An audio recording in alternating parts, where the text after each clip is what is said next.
Hello friends, आप सभी लोगों का बहुत बहुत स्वागत है फ्रूटस आईएएस में। मित्रों, दोस्तों, यदि इतिहास की बात की जाए, वो भी इंडियन हिस्ट्री की, और संगम काल के बारे में नहीं पढ़ा जाए तो कहीं ना कहीं ये इतिहास के साथ बेईमानी होगी। क्योंकि संगम काल ने वो साहित्य और वो इतिहास दिया जो भारत के लिए एक स्वर्णिम इतिहास बन गया। आइए इसी के बारे में चर्चा करते हैं। तो सबसे पहले कुछ मैं संगम काल के बारे में आपसे कहना चाहूंगा। इसके बाद आते हैं संगम साहित्य के बारे में। तो ये जो संगम काल था, ये इसका टाइम पीरियड 200 बीसी से 250 एडी तक था। संगम काल में 3 संगम हुए। संगम को संगोष्ठी भी कहते हैं, संगम को परिषद भी कहते हैं, संगम को संगीति भी कहते हैं। अब ये किसका था? ये संगम था तमिल कवि और तमिल विद्वानों का। तमिल विद्वानों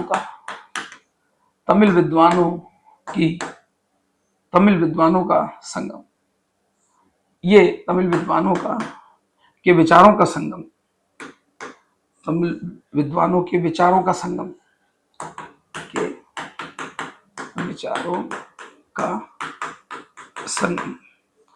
अब ये जो संगम काल था, इसमें 3 जो है काउंसिल हुई, 3 संगति हुई।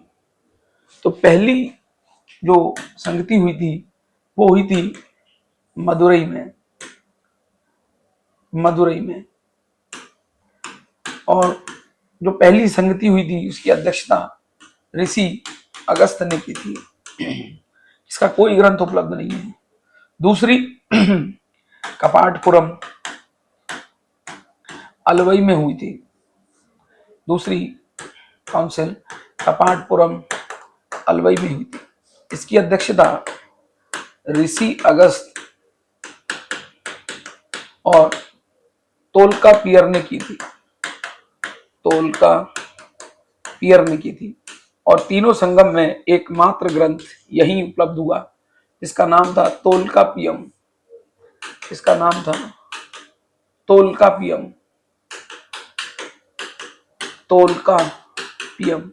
यही एकमात्र ग्रंथ उपलब्ध था। ये सूत्र शैली में लिखा गया एक बेहतरीन काव्य था। सूत्र शैली में लिखा गया यह एक बेहतरीन काव्य था। इसमें इरम तोलकापियर में इरम, ओरूल, इरवम और बिंदु यानी धर्म, अर्थ, काम और मोक्ष के बारे में चर्चा की गई है।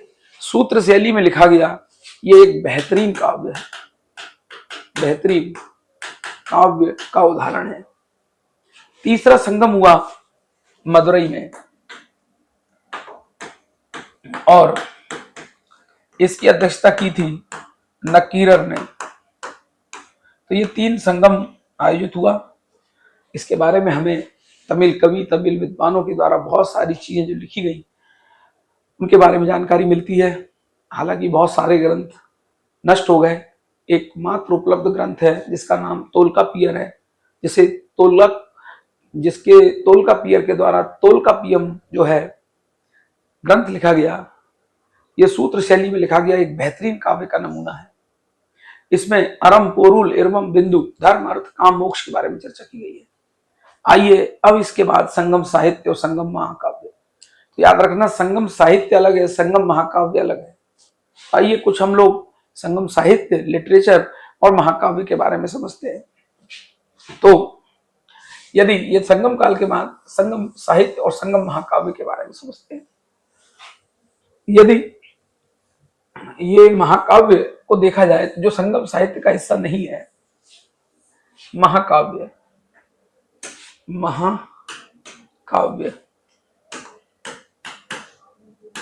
यदि महाकाव्य को देखा जाए तो ये संगम साहित्य का हिस्सा नहीं है, संगम साहित्य का हिस्सा नहीं है। और इसमें जो महत्वपूर्ण ग्रंथ लिखे गए, इसका नाम था शिल्पाधिकारम। शिल्पाधिकारम, ये शिल्पाधिकारम लिखा गया था इंग्लो आदिगल। इसे सेनगुट्टवन के भाई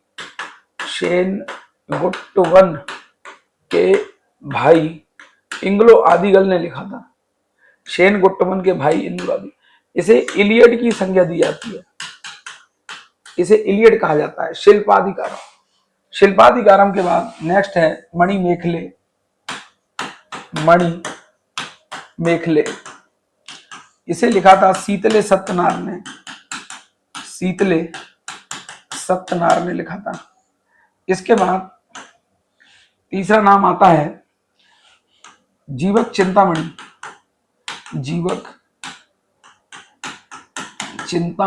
इसे लिखा था तिरुतक्क देवर ने,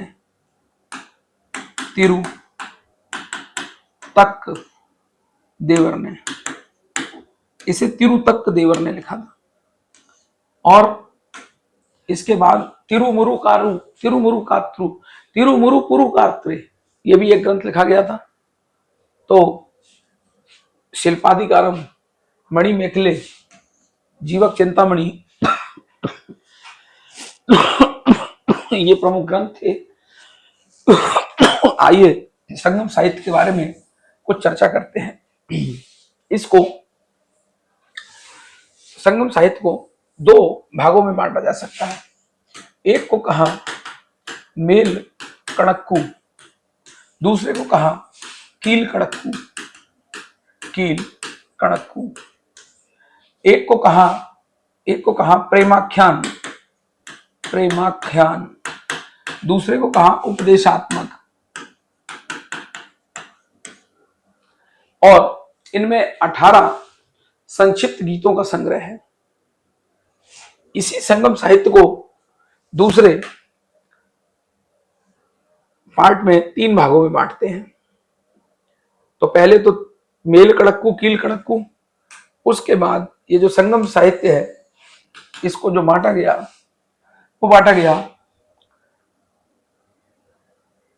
पत्तू पांतु, एत्तू तोगे और पदने किणक्कू।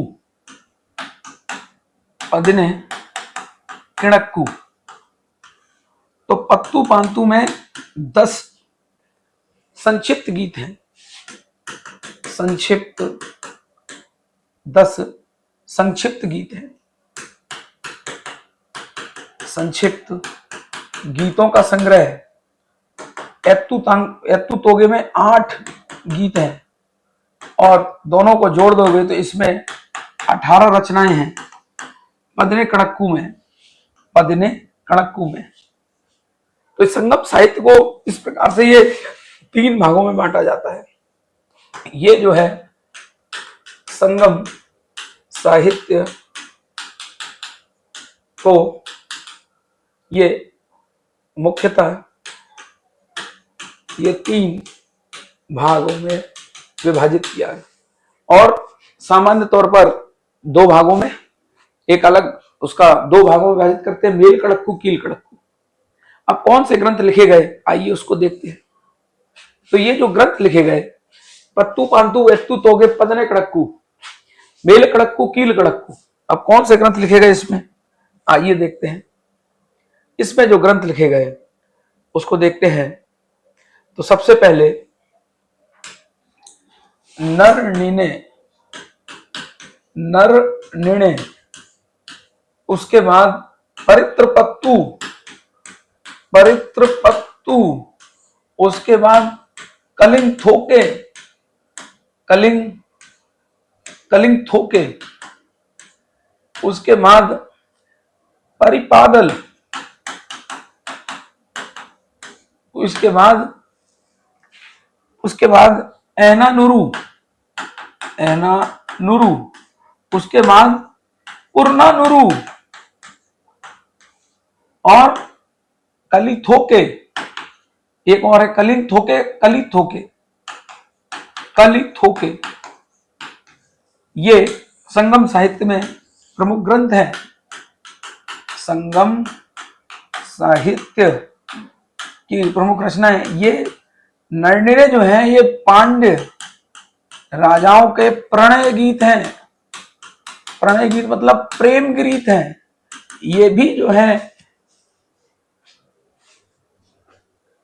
प्रेमाख्यान बातों में कहीं कहीं बातें हैं। इसके बाद एक महत्वपूर्ण ग्रंथ है जिसका नाम है कुरल। कुरल को मुप्पाल भी कहा जाता है। ये जो मुप्पाल है, ये जो कुरल है, इसे मुप्पाल भी कहा जाता है। ये जो कुरल है इसके रचनाकार तिरुवल्लुर थे। इसको लिखा था तिरुवल्लुर ने। तिरुवल्लुर ने। इसे तमिल बाइबल कहते हैं। मुप्पाल को तमिल बाइबल कहते हैं। इसे लघुवेद कहते हैं। लघुवेद कहते हैं। और ये सबसे महत्वपूर्ण तमिल ग्रंथों में माना जाता है। श्रीलंका के राजा ईलल ने अपने मूर्ख पुत्रों को सिखाने के लिए इस ग्रंथ की रचना करवाई थी। तो कुरुल की रचना हुई थी श्रीलंका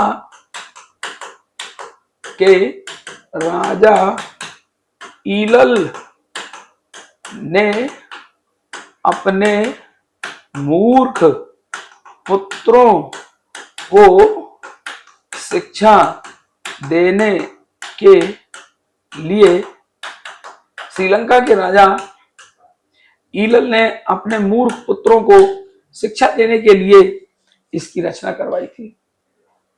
तो ये संगम साहित्य के प्रमुख ग्रंथ थे। आपको याद रखना है नरनिने, परित्रपत्तु, कलिंथोके, परिपादल, एहनानुरु, मुरनानुरु, कुरल, फिर महाकाव्य और अन्य ग्रंथ, शिल्पाधिकारम, जिसे तमिल साहित्य का रत्न कहा जाता है, जिसे चेनगुट्टवन के भाई इंग्लो आदिगल ने लिखा।